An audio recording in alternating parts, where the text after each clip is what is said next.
اب آپ دیکھیں کہ وہ جو ایک بچہ تھا جو ایک خاص بیک گراؤنڈ سے آتا تھا، اس نے وہ دم پکڑ لی تھی پرابلم کی.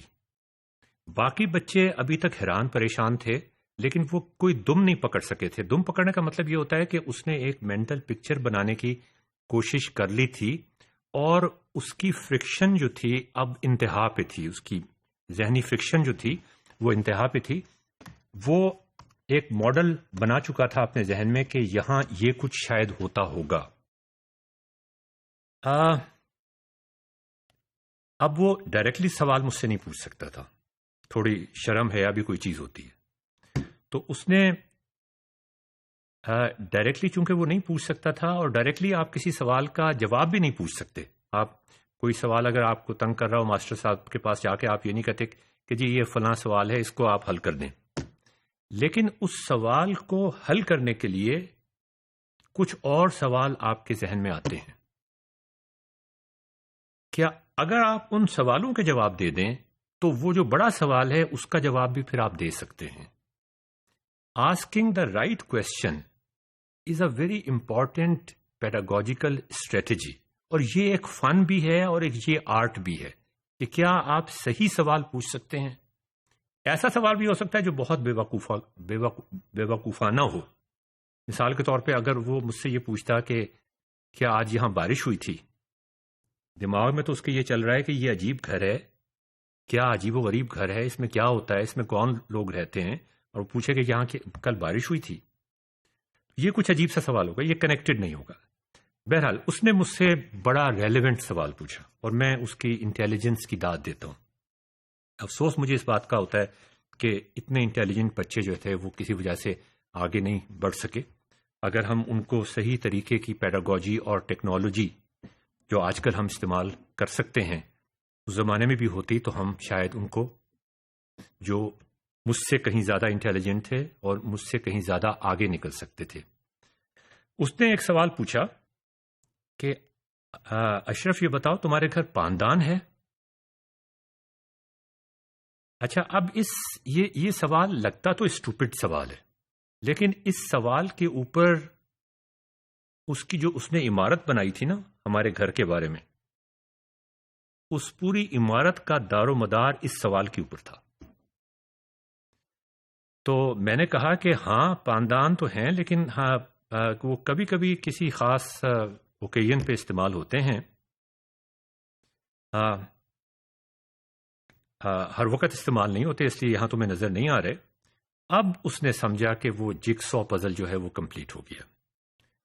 یہ چیزیں کس طرح سے آپس میں کنیکٹ ہوتی ہیں. پاندان، اسٹرکٹ وومن، مائی گرینڈ مدر، اور انہوں نے ڈھیلا پجامہ پہنا ہوا، گاؤ تکیا رکھا ہوا اور تخت، اور کوئی میل ممبر وہاں پہ نہیں، اور پاندان. تو اب اس نے کہا کہ ٹھیک ہے جی بھائی، اب تو میری تصویر فرکشن کی انتہا ہو گئی ہے، اب تو میری تصویر جو تھی وہ پوری ہو گئی ہے، میرا جگسو پزل پورا ہو گیا ہے. And he asked the final question.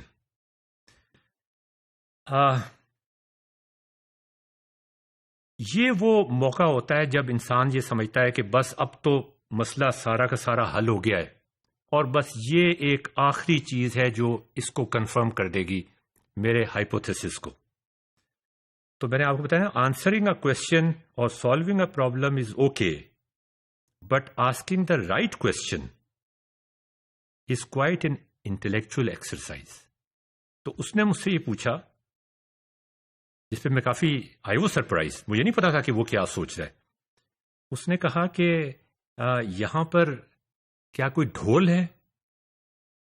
میں نے کہا نہیں، یہاں پہ تو ڈھول نہیں، ڈھول کا کیا کرنا ہے ہم نے یہاں پر. میں جب سے پیدا ہوا تھا وہاں پر کسی کی شادی نہیں ہوئی تھی. میری امی فلسفے کی پروفیسر تھیں، وہ کالج جایا کرتی تھیں پڑھانے کے لیے، اور میری خالائیں بھی پروفیسر تھیں، وہ بھی کالج جایا کرتی تھیں، اور وہاں کوئی میل ممبر تھا ہی نہیں. میرے فادر کی میں نے آپ کو بتایا ڈیتھ ہو گئی تھی. میرے ماموں پی ایچ ڈی کرنے کے لیے امریکہ گئے ہوئے تھے، کسی کی شادی بھی نہیں ہوئی تھی، تو ڈھول کے ساتھ میں کوئی خاص فیملیئر بھی نہیں تھا. تو میں نے کہا نہیں یہاں تو کوئی ڈھول نہیں. تو اب وہ بہت مایوس ہوا.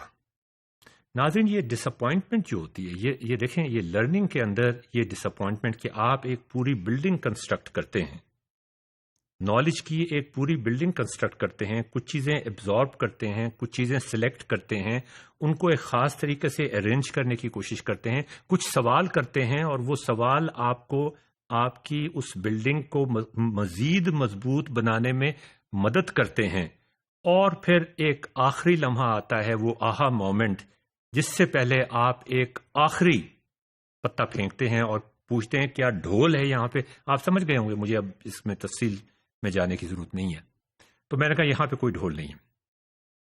اس کی پوری جو بلڈنگ تھی نالج کی، وہ پوری کولیپس ہو گئی. And I can see how disappointed he was. اچھا، باقی بچوں کو کوئی چیز سمجھ نہیں آ رہی تھی کہ یہ کیا، یہ ڈھول پاندان، یہ کیا باتیں کر رہا ہے. تو ناظرین، اب آپ نے دیکھا کہ کس طریقے سے he was trying to solve a problem. بالکل اسی طرح سے کہ جس طرح ایک ڈاکٹر ڈائگنوز کر رہا ہوتا ہے ایک مریض کو، بالکل اسی طرح سے جیسے کوئی فزکس کا بندہ ایک فزکس کا پرابلم سالو کرنے کی کوشش کر رہا ہوتا ہے. کچھ ان پٹ آ رہی ہوتی ہے، کچھ آبزرویشن ہوتی ہے اس کو وہ اپنی پرائر نالج سے کنیکٹ کرنے کی کوشش کر رہا ہوتا ہے اور ایک تھیوری بنانے کی کوشش کر رہا ہوتا ہے. جس طرح ایک ڈیٹیکٹیو ایک مرڈر سٹوری سالو کرنے کی کوشش کر رہا ہوتا ہے، اس کے پاس کچھ کلوز ہوتے ہیں، کچھ آبزرویشنز ہوتی ہیں. ساری آبزرویشن وہ نہیں لیتا، کچھ خاص آبزرویشنز کو وہ اپنے پاس لیتا ہے اور ان کو وہ کسی طریقے سے کنیکٹ کرنے کی کوشش کرتا ہے. یہ ایگزامپل آپ کو بتاتا ہے کہ پرائر نالج صرف اس بچے کی ایسی تھی جو اس ڈائریکشن میں سوچ سکتا تھا. ہو سکتا ہے اگر ڈھول بھی ہوتا ہمارے گھر میں تو اس کی وہ عمارت صحیح سالم رہتی، بلکہ اور زیادہ بلند ہو جاتی. تو پھر آپ سوچتے کہ یہ اس نے بالکل صحیح سوچا. باقی لوگوں کو یہ ڈھول اور گاؤ تکیا اور یہ سارا کچھ بالکل سمجھ میں نہیں آ رہا تھا. اچھا ناظرین، اس میں ایک اور چیز بھی نوٹ کرنے والی ہے کہ یہ سائنٹیفک پروسیس تھا جو اس کے ذہن میں چل رہا تھا. اس نے ایک ہائپوتھیسس بنایا تھا، اس ہائپوتھیسس کو وہ ٹیسٹ کر رہا تھا. یا تو اس کی تھیوری پروو ہو جاتی، یا زیادہ مستند ہو جاتی، اور یا وہ ڈسپروو ہو جاتی. انفارچونیٹلی وہ ڈسپروو ہو گئی. اس کا اگلا حصہ نیکسٹ کہانی میں سنیے گا.